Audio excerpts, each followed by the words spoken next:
नाभस योगा अध्याय। पराशर उवाच अधुना नाभसा योगा कथ्यन्ते द्विशतं द्वात्रिशतं तत्प्रभेदास्तु शत्रघ्न अष्टादशोन्मिता आश्रयाख्यास्त्रयो योगा दलसंख्यं द्वयं तत आकृतिर्विंशति संख्या सप्त योगा प्रकीर्ता। हे विप्र, अब मैं नाभस योगों को कहता हूँ, जिसके मुख्य 32 भेद और सब प्रभेद 1800 है। उन 32 में 3 आश्रय योग, 2 दल योग, 20 आकृति योग और 7 संख्या योग है। नाभस योगों के नाम। इन नाभस योगों में इनमें से 3 आश्रय योग हैं, जो कि चर, स्थिर और द्विस्वभाव इन 3 राशियों के आश्रय से उत्पन्न है। ये नाम है रज्जु, मूसल और नल योग। तथा ग्रहों की स्थिति जैसी जिसकी आकृति स्वरूप होती है, उस प्रकार के नाम और फल होने से गदा आदि 20 आकृति योग कहे गए हैं। और एक आदि राशि संख्या में ग्रहों की स्थिति से वालकी आदि 7 संख्या योग कहे गए हैं होती है। जब सब ग्रह चर राशियों में हो, अर्थात 1, 4, 7, 10 में हो, तो वह रज्जु योग कहलाता है। और जब सभी ग्रह जो है स्थिर राशियों में हो, 2, 5, 8 और 11 में हो, तो वह मूसल योग कहलाता है। और जब सभी ग्रह द्विस्वभाव राशियों में हो, अर्थात 3, 6, 9, 12 में हो, तब वह नल योग कहलाता है। रज्जु योग में उत्पन्न जातक भ्रमणशील, सुंदर, परदेश में जाने से सुखी और क्रूर और दुष्ट स्वभाव वाला होता है। इसी प्रकार मूसल योग में पैदा हुआ जातक मानी, ज्ञानी, धनी, राजमान्य, विख्यात, बहुत पुत्र वाला और स्थिर चित्त वाला होता है। नल योग में उत्पन्न हुआ जातक हीन और अधिक अंग वाला, धन संग्रह करने वाला, अति चतुर, बंधुओं का प्रिय और सुंदर होता है।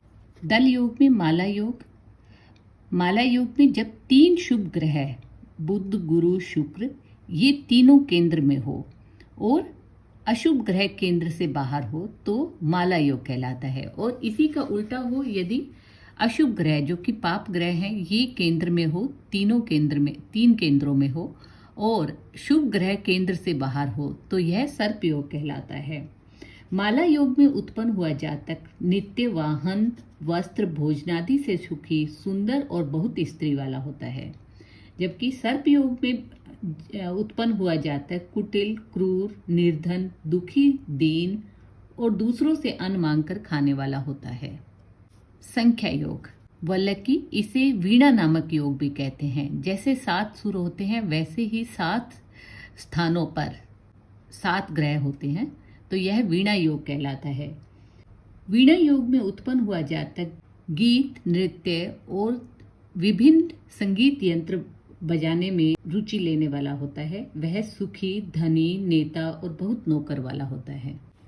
इसी प्रकार संख्या योग में अगला योग है दाम योग। दाम योग जब सभी ग्रह 6 राशियों में स्थित हो, तो उसे हम दाम योग कहते हैं। दाम योग में उत्पन्न हुआ जातक परोपकारी, नीति से धन इकट्ठा करने वाला, महा ऐश्वर्यवान, विख्यात, पुत्र रत्न आदि से युक्त और विद्वान होता है। पाश योग जब 5 राशियों में सभी ग्रह स्थित हों, तो इसे पाश योग कहते हैं। पाश योग में उत्पन्न हुआ जातक कार्य में दक्ष, बहुत बोलने वाला, शीलहीन, बहुत नौकर वाला और अधिक परिवार वाला होता है। अगला है केदार योग। जब सभी ग्रह 4 राशियों में स्थित हो, तो उसे केदार योग कहते हैं। केदार योग में उत्पन्न हुआ जातक परोपकारी, खेती करने वाला, सत्य बोलने वाला, सुखी और धनवान होता है। ऐसा जातक चंचल होता है।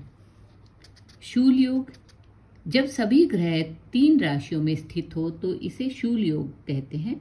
शूल योग में उत्पन्न हुआ जातक तीक्ष्ण स्वभाव वाला, आलसी, निर्धन, हिंसक, समाज से बाहर, शूर और युद्ध में विजयी होता है। युग योग जब सभी ग्रह 2 राशियों में स्थित हो, तो उसे युग योग कहते हैं। युग योग में उत्पन्न हुआ जातक पाखंडी, निर्धन, समाज से बाहर, माता, पुत्र और धर्म से हीन होता है। जब सभी ग्रह एक ही राशि में स्थित हो, तो ऐसा योग गोल योग कहलाता है। गोल युग में उत्पन्न हुआ जातक बलवान, धनहीन, विद्या और ज्ञान से शून्य, मलिन और दुखी होता है। ये उपरोक्त फल जन्म से मरण पर्यंत सब ग्रहों की दशा में प्राप्त होते हैं। इस प्रकार का फल आचार्यों ने कहा है। धन्यवाद।